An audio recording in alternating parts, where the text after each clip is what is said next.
chỉ bao trâu tiền nó mà chia thiên hi có tao ô chỉ có một lũ trâu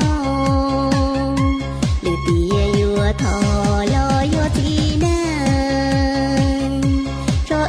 o lang cho ôn nhẹ gì cú mà lo chỉ con chả mua lo